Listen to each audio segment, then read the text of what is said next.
نحمده ونصلي على رسوله الكريم اما بعد فاعوذ بالله من الشيطان الرجيم بسم الله الرحمن الرحيم وإن كانوا ليقولون لو أن عندنا ذكرا من الأولين لكنا عباد الله المخلصين فكفروا به فسوف يعلمون وَلَقَدْ سَبَقَتْ كَلِمَتُنَا لِعِبَادِنَا الْمُرْسَلِينَ إِنَّهُمْ لَهُمُ الْمَنْصُورُونَ وَإِنَّ جُنْدَنَا لَهُمُ الْغَالِبُونَ فَتَوَلَّ عَنْهُمْ حَتَّى حِينٍ وَأَبْصِرْهُمْ فَسَوْفَ يُبْصِرُونَ صدق اللہ العظیم۔ درود شریف پڑھ لیں۔ اللہم صلی علی محمد وعلی آل محمد کما صلیت علی ابراہیم وعلی آل ابراہیم انکا حمید مجید۔ اللہم بارک علی محمد وعلی آل محمد کما بارکت علی ابراہیم وعلی آل ابراہیم انکا حمید مجید۔ 23واں پارہ سورۃ الصافات، رکوع نمبر 5 یعنی آخری رکوع چل رہا ہے۔ آیت نمبر 167 سے لے کر 175 تک تلاوت کی گئی ہے، اور اس کے اندر مشرکین مکہ کا ایک جھوٹا دعویٰ اس کا ذکر کیا گیا ہے۔ مشرکین مکہ کا جھوٹا دعویٰ جس کا بعد میں ان کا جھوٹا ہونا ثابت ہو گیا۔ دعویٰ کیا تھا؟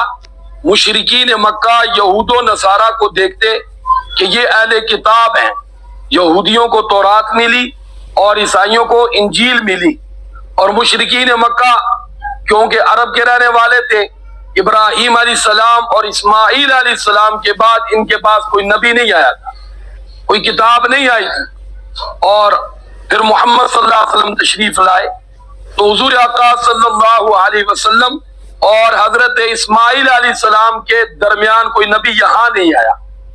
اس لیے یہ کہتے تھے کہ یہ یہودی اور عیسائی کتنے بدبخت لوگ ہیں، ان کو کتابیں ملی، ان کے پاس پیغمبر آئے، رسول آئے، اور یہ لوگ ان کی پیروی نہیں کرتے۔ کہتے تھے اگر ہمارے پاس پیغمبر آ جائے، رسول آ جائے، ہمیں کوئی کتاب دی جائے تو ہم عمل بھی کریں گے، پیغمبر پر ایمان بھی لائیں گے، کتاب کو سینے سے بھی لگائیں گے، اور ہم اللہ کے برگزیدہ بندے بن جائیں۔ اب بڑا خوبصورت دعویٰ ہے، بڑی خوبصورت آرزو ہے، لیکن ہوا کیا کہ جب محمد عربی صلی اللہ علیہ وسلم تشریف لائے، امام الانبیاء خاتم النبیین آئے، محبوب خدا محبوب کائنات آئے، تو یہی منتظر لوگ نعوذ باللہ دشمن بن کے میدان میں، جو پہلے کہا کرتے تھے کہ ہم مرحبا کہیں گے، ہم پیروی کریں گے، ہم ان کے سینے سے سینہ لگائیں گے، ان کے قدم سے قدم ملائیں گے، اس کتاب کو سر پہ رکھیں گے۔ اللہ معاف کرے جب قرآن آیا تو اس کو پچھلے لوگوں کی قصے اور کہانیاں کہنا شروع کر۔ یہاں آپ دیکھیں ترجمہ، اللہ رب العزت فرماتے ہیں وَإِن كَانُوا لَيَقُولُونَ، یہ مکہ کے کافر لوگ، یہاں کافروں سے مراد یہود و نصارہ نہیں ہیں، وہ بھی کافر، لیکن یہاں کون مراد ہے؟ مشرکین مکہ، مشرکین مکہ مراد ہے۔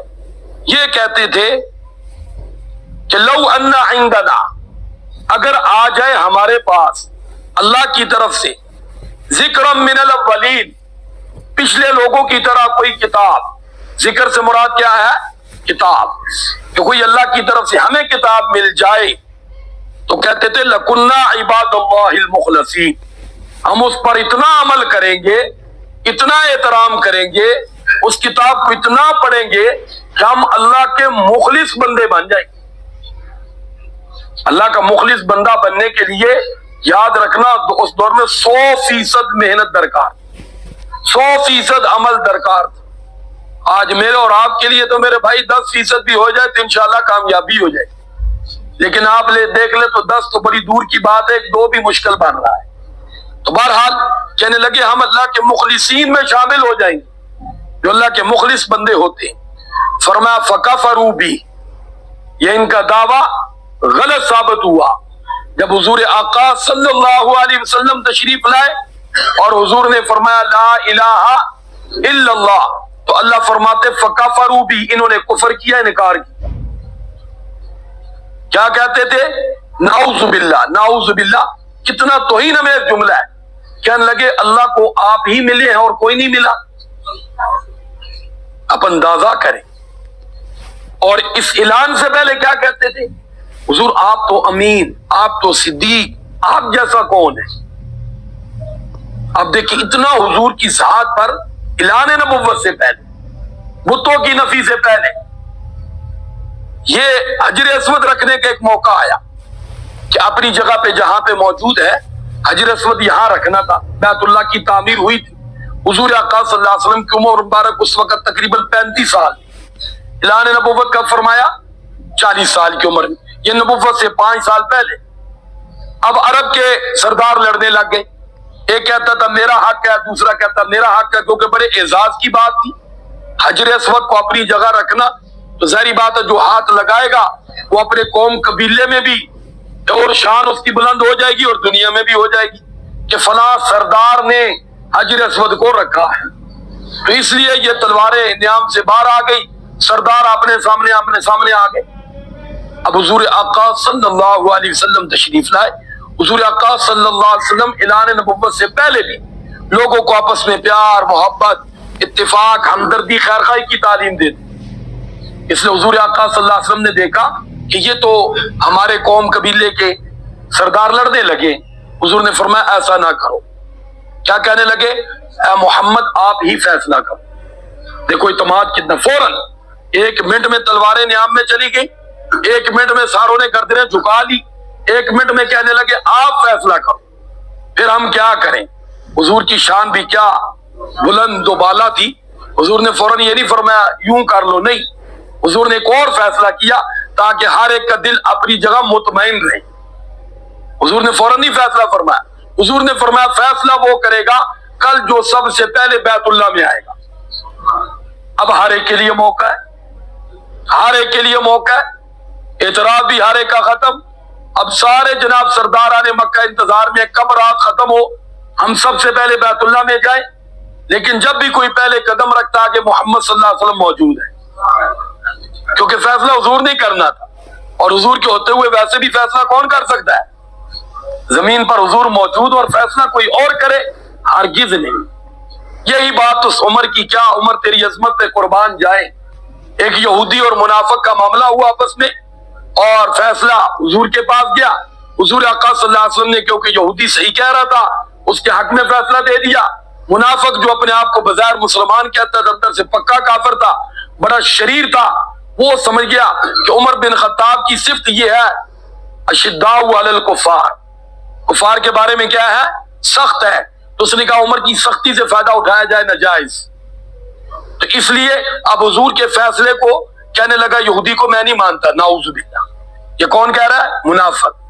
کہنے لگا عمر کے پاس جاتے۔ اب اس کے ذہن میں تھا کہ عمر تو کافر کو دیکھ کر ویسے ہی غصے میں آ جاتے ہیں، وہ تو بات ہی نہیں سنیں گے اگلی، اس کا ویسے ہی معاملہ ختم کریں گے، لیکن بھول گیا تھا عمر تھے۔ ہاں جی، اللہ نے فاروق نام رکھا ہے حق اور باطل میں فرق کرنے والے۔ تو بہرحال جب یہ حضرت عمر رضی اللہ عنہ کے پاس پہنچے تو حضرت عمر رضی اللہ عنہ گھر سے باہر تشریف لائے، یہودی نے ذرا چستی دکھائی اور جلدی میں بتا دیا کہ عمر ہمارا فیصلہ پہلے محمد صلی اللہ علیہ وسلم کر چکے، فیصلہ کر چکے۔ تو حضرت عمر نے پوچھا کیا ہوا؟ یہودی نے کہا میرے حق میں فیصلہ ہوا لیکن یہ حضور کی بات نہیں مانتا۔ حضرت عمر نے فرمایا ابھی مان لیتا، ٹھہر جاؤ، اس کو بھی منا لیتا ہوں۔ گھر تشریف لے گئے، تلوار لائے اور اس کا سر اڑا دیا، اور کیا فرمایا کہ جو میرے نبی کی بات نہ مانے عمر پھر اس کا فیصلہ یوں کرتا ہے۔ یہ حضور کی عظمت، اور ایسے اللہ نے حضور کو غلام دیے تھے، ایسے ہمارے مقتدا ہیں۔ اللہ ہمیں ان کی قدر نصیب فرمائے، اللہ ہمیں ان کی قدر نصیب فرمائے، اللہ ہمیں ان کی قدر نصیب فرمائے۔ آج اللہ معاف کرے ہم صحابہ کے بے قدرے ہوئے، اللہ ہمیں قدر نصیب فرمائے۔ اتنی کثیر تعداد میں مسلمانوں کے ہوتے ہوئے عمر کی توہین ہوتی ہے، یقیناً یہ ہمارا اپنا قصور، ہماری بزدلی سستی ہے۔ تو بہرحال کیا سبق چل رہا تھا؟ حضور آقا صلی اللہ علیہ وسلم سب سے پہلے بیت اللہ میں تشریف فرما، کیا فیصلہ کیا، سبحان اللہ۔ کسی کی دل آزاری نہیں ہوئی، کوئی سعادت سے پیچھے نہیں رہا، کوئی یہ نہیں کہتا رہا کہ مجھے نہیں موقع ملا، بلکہ ہر کوئی کہتا رہا میں نے ہی رکھا ہے۔ کیا فیصلہ تھا، سبحان اللہ۔ حضور نے اپنی کمری مبارک بچھا دی، اپنے ہاتھوں سے حجر اسود کو اٹھا کر اپنی کملی پہ رکھا، اور پھر فرمایا سارے سردار آ جاؤ اور سارے اس کپڑے کو پکڑ لو، کوئی بھی محروم نہ رہے۔ ایسی عظمت اور شان والے پھر اللہ نے مکہ والوں کو نبی دیے، لیکن افسوس ان مشرکوں پر، فکفروا بھی قرآن کہہ رہا ہے انہوں نے کفر کیا۔ انہوں نے پھر محمد صلی اللہ علیہ وسلم کو جادوگر کہا، نعوذ باللہ مجنون کہا، پاگل کہا، دیوانہ کہا۔ ان بدبختوں کی زبان پر جو بھی جملہ توہین امیز آتا تھا، نعوذ باللہ وہ حضور کو کہا۔ کہاں وہ موقع بھی تھا، کہاں وہ دن بھی تھے کہ گردنیں جھکاتے تھے، امین اور صدیق کہتے تھے، امانتیں حضور کے پاس رکھواتے تھے، باوجود اس کے کہ آپ سردار تھے لیکن خائن تھے، بددیانت تھے، لوٹ مار کرتے تھے، اور ایک دوسرے کو کہتے تھے اگر چیز محفوظ رہے گی تو محمد صلی اللہ علیہ وسلم کے پاس رہے گی۔ اپنی حالت ان کی اتنی گری ہوئی تھی سرداروں کی۔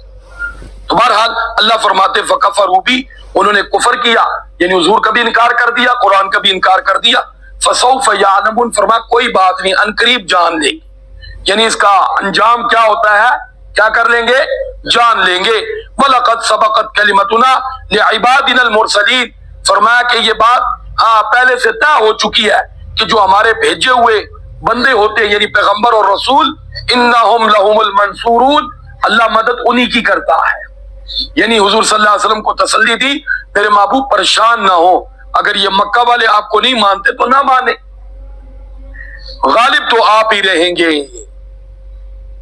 وَإِنَّا جُنْدَنَا لَهُمُ الْغَالِبُونَ، لشکر تو ہمارے ہی غالب ہوتے ہیں۔ پھر فرمایا فَتَوَلَّ عَنْهُمْ حَتَّىٰ حِينٍ، آپ ان سے اپنا چہرہ مبارک موڑ لیجئے، اپنا رخ انور ان سے کیا کر لیجئے، موڑ لیجئے، ان کو ان کے حال پر چھوڑ دیجئے۔ اور فرمایا کہ وَأَبْصِرْهُمْ، آپ بھی ذرا دیکھیں ان کا انجام، اور فَسَوْفَ يُبْصِرُونَ، ان قریب یہ بھی اپنا انجام کیا کر لیں گے، دیکھ لیں گے۔ اللہ تعالیٰ مجھے اور آپ کو محمد عربی صلی اللہ علیہ وسلم جیسی عظیم ہستی کی قدر نصیب فرمائے۔ قدر یہ ہے سچی محبت ہو اور ہر عمل حضور کے طریقے کے مطابق۔ اللہ ہمیں قرآن جیسے عظیم کلام کی قدر نصیب فرمائے۔ قرآن کی قدر کیا ہے، قرآن پر ایمان بھی ہو، قرآن کی تلاوت بھی ہو، قرآن کا صحیح سمجھنا بھی ہو، اور اس پر عمل ہو، اور اس کے پیغام کو آگے پہنچانا بھی ہو۔ وآخر دعوانا ان الحمدللہ رب العالمین۔ درود شریف پڑھیں۔ اللہم صلی علی محمد وعلی آل محمد کما صلیت علی ابراہیم وعلی آل ابراہیم انک حمید مجید۔ اللہم بارک علی محمد وعلی آل محمد کما بارکت علی ابراہیم وعلی آل ابراہیم انک حمید مجید۔ لا الہ الا اللہ محمد رسول اللہ صلی اللہ علیہ وسلم۔